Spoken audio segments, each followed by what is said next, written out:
Morning, Madam. Your Honor. In international law, is there a distinction between international armed conflict on the one hand and non-international armed conflict on the other hand? Since you mentioned this in your statement. Oh, yes, Your Honor. I ask this question basically for the education of the public. The difference between international armed conflict and non-international armed conflict. Well, under the Geneva Convention, under the Rome Statute, it really contemplates international conflict and also non-international Ganito conflict. kasi yon.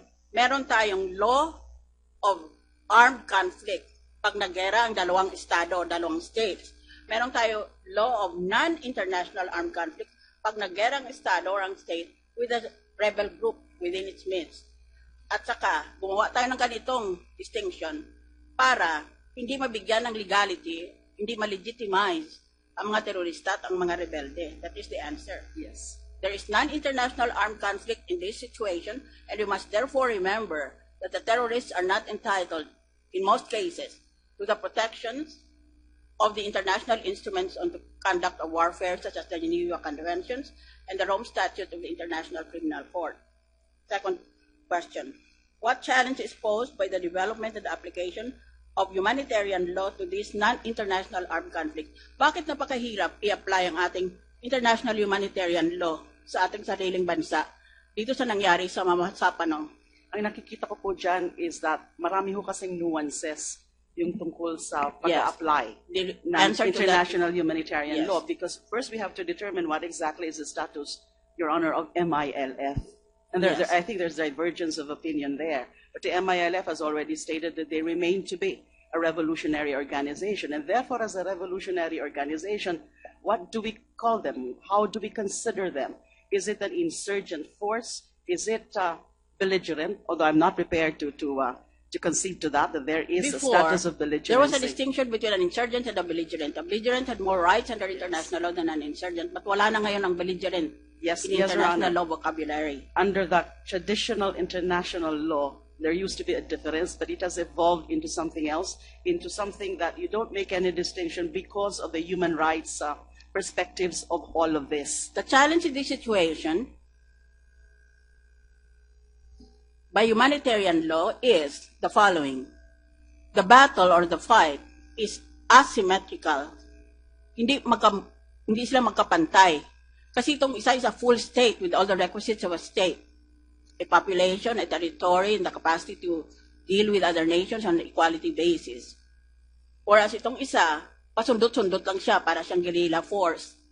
Kaya hindi mo naman pwede na ipantay ang pagtarato sa kanila, dalawa. Otherwise, we will be giving a premium to terrorists, rebels, and other disgruntled members of any civil society. Finally, what is the distinction between a situation of armed conflict and a situation of law enforcement? With respect to the situation of law enforcement, definitely all the laws, all our penal laws and other laws would apply. In situation of armed conflict, then that is the time that we can consider principles under a humanitarian law. And it so happened that those principles have in fact been indicated in our domestic law because of our version of the IHL, and I'm referring to RA 9851. And RA 9851 definitely delves on situations of non-international armed conflict and involving certain groups. And if I may add, Your Honor, as I reviewed Republic Act 9851, it seems to apply to particular situations where there is a protracted armed struggle, armed conflict between the state authorities and particular groups. And the application, in fact, is broader in the sense that it refers to non-state actors in general. And when we define non-state actors under international law and even domestic law, this cover a wide range of groups and characters. So not just terrorist organizations, not just insurgent groups, belligerent groups, or even criminal organizations. So the applicability of the 9851 really is something that needs to be scrutinized further, because as I said, there are nuances. We have to settle first the issue, what exactly is the status of MILF, and therefore can we apply categorically the provisions of 9851. Let us recall that the Philippine Constitution provides that international law is part of the law of the land. It is as if it were the principles of international law operate in our country. It is as if the Congress passed that principle, because it becomes, in effect, similar to the standing of a law within our country. Now the question is, does international law cover non-international armed conflicts? The answer is self. Yes, so the answer it is. Yes, because of our constitutional international humanitarian law statute and human rights law. For example, it is important for the MILF and the BIFF to be informed of this fact because they seem to be oblivious of it.